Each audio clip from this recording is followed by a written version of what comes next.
Hello all, welcome back. This is a slightly different recipe. For this we are going to make a larger kebab using 500 grams of mince lamb and 500 grams of beef mixed. Now this is as cheap as it gets. Like, doesn't matter, we're going to put that much herbs and spices into it.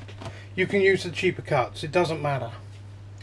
Now this one starts with our dry mix. So we have onion granules. Now you want a tablespoon.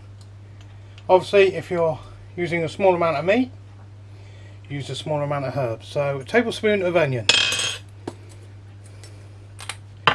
Garlic granules, same again, this is all a tablespoon. It sounds a lot, but you know, it's a kilo of meat, so tablespoon of garlic granules. Now again, don't worry about the fat content because we're going to cook it in a way that actually removes most of it. Just under a tablespoon in fact of black pepper.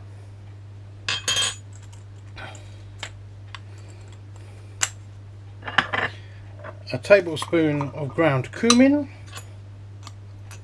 Again, it all sounds like a lot, but so a tablespoon of ground cumin.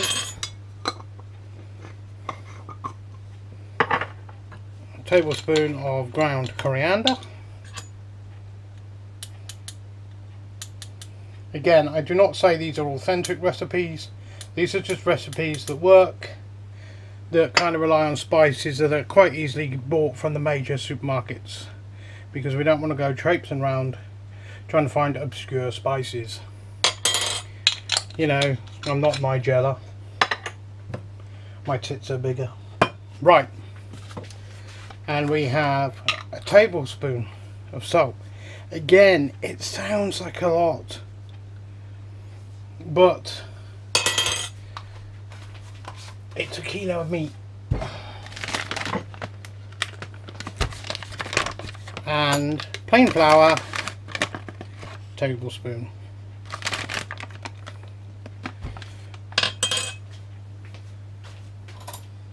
Again, when dealing with any raw meats, make sure you have a bowl of hot soapy water with a good quality antibacterial cleaner, because cross-contamination is your biggest enemy. You don't want to make everyone ill, you don't want to make yourself ill. So that's our dry mix.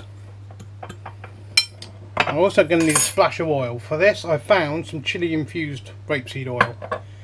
So we're going to be using the food processor on this one, because again, what we want to do is end up with that uniform coloured pink goo. You want to try and mix the fat and the meat in totally together. And as I said before, I'll say it again, don't worry about the amount of fat in the meat, because at the end we're going to cook it in a way that actually will get rid of most of the fat. But it will, however, leave the flavour. So, hands time. Oh, I hate that bit of paper they put in. Right, so. Anyone else hate that bit of paper? The amount of times I've put a steak in a frying pan and realise it. Like, what's up with this? I realise there's a piece of bloody paper under it. Well, some of them, they even put this like weird corrugated absorbent thing, like a bloody sanitary towel wrapped round it. God knows what that's made of. Right, anyway. So that's your lamb and your beef. And what we want to do, again, anytime you handle raw meat, hands straight in the anti-bac. And wash your hands properly. Do this. I even watch chefs on TV and they just they're touching raw meat, then their hands are on the machinery, then they're touching the handles, and you just think, what the hell are you doing? Right, anyway. It's going to be noisy, so I'll probably edit it out.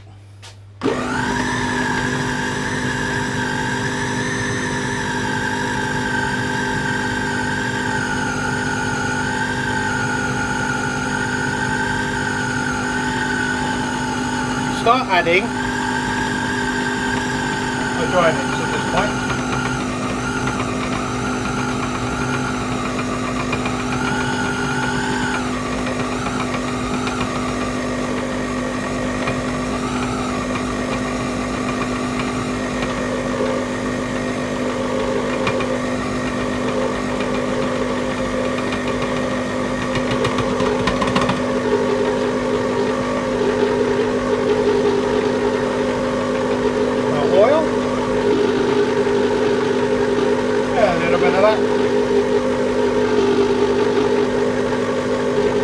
A few moments later. Now, okay, as we did with the other one, I've got the loaf tin here and I've lined it with these liners. Now we're done, I've put 2 of them in there because it makes it easier to get rid of the fat later on. So we take, and again with this it's not too dry. It's holding together very nicely, so what I'm going to do is push that. It's a bit big to do in your hands. So what we're going to do is, now that is the lamb and the beef is totally mixed now.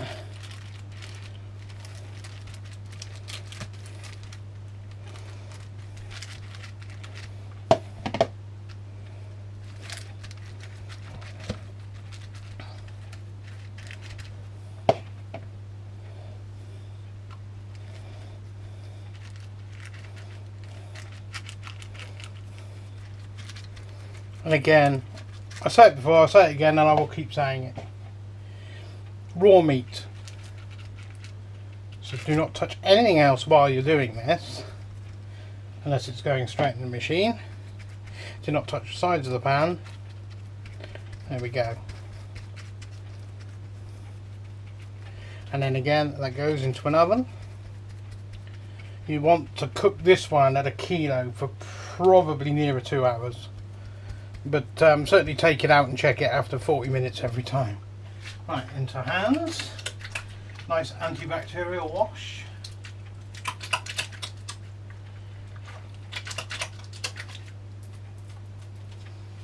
Dry the old hands. And there we go. And we'll come back in a bit. A few moments later. Okay, this has just had its first 40 minutes. And what we're going to do now is try and remove some of this oil. There will be quite a lot. Probably the best way to do this is use my oil tin. I was hoping to lift it out, but I think it may be a little bit too heavy for that, and it is rather hot. So let's just, as I said, that's why it doesn't matter about if it's a high fat content meat to start with. Cooking it this way, you will remove most of the fat. However, you will actually retain the flavour.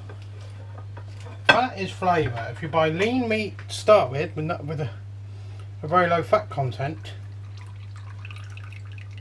then it tends to be quite bland.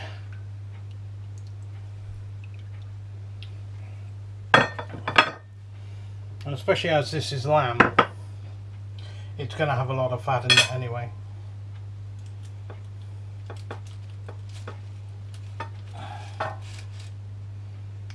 There we go. So actually what I'm going to do is actually change all these for clean ones, because it's quite oily in there. I did kind of spill it when I did it that way.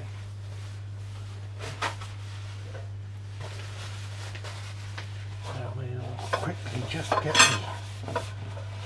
the worst of the oil out.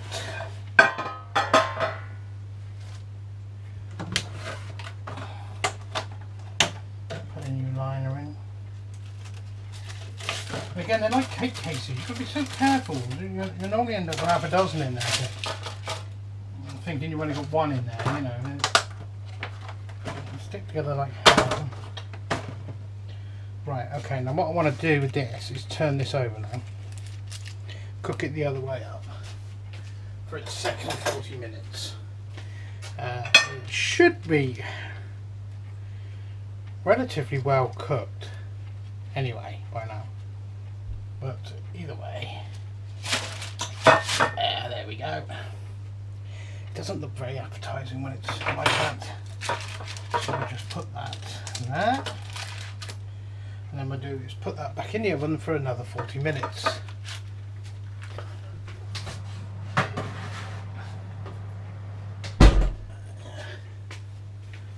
I mean, it's pretty much cooked through anyway, but the trick is to try and drive some of this oil out of it. We don't want it. Eek.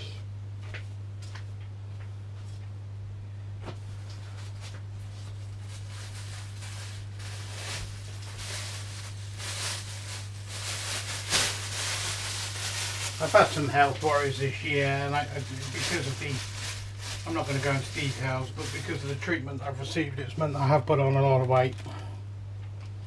I was never particularly small to start with. So what I'm trying to do is still eat in a healthy way while still enjoying foods that I like. So hence why I'm doing these. It's just a way to show you that you can have flavour, you can have taste without losing. You don't have to eat cracker breads and all that rubbish. Right, we'll come back in another 40 minutes. A few moments later.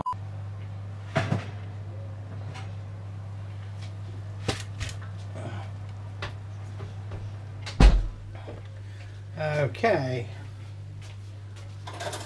it's just had its last 20 minutes.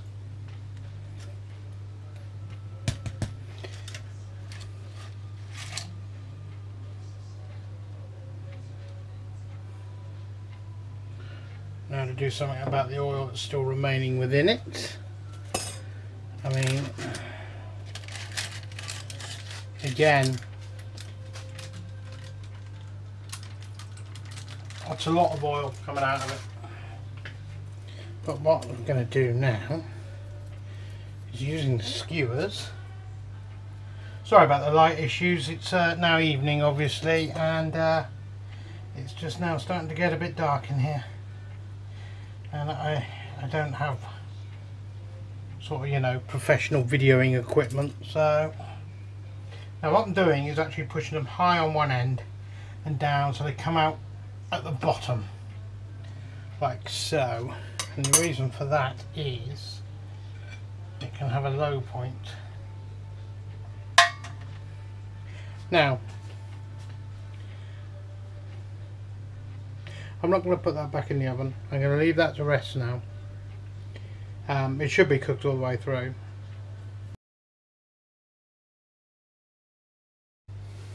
Right, there we have the finished article. Now, it's all ready for slicing. I'm not actually going to slice this section up because I'm putting this in the freezer.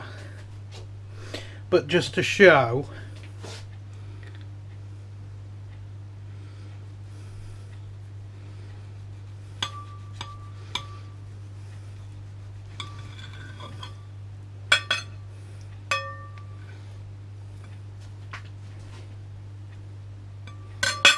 there we have, and that tastes almost identical to the kebab meat from the van, except for it's actually a hell of a lot less fat in it. So it's ready to go. I'm going to freeze it like that, or I could slice it first and then freeze it. It's ready to go whenever you are. Just put it back in the oven just to warm it up and crisp it off a bit. But yeah, job done. Well, I hope you enjoyed the video. I've taken on board what people have said. I've tried to make it a shorter video, so you don't have to follow every individual ingredient. I put the ingredients for the dry mix up in the comment section. If you make it yourself, leave me a comment, let me know what you thought. But yes, thank you, thanks for watching, enjoy yourselves, and you know, and I say it again, cross-contamination, make sure everything you touch is clean. Whenever you handle uncooked meat, make sure you wash your hands before you do anything else. It's very important. Being ill is no joke. See you next time. Watch out for motorbikes.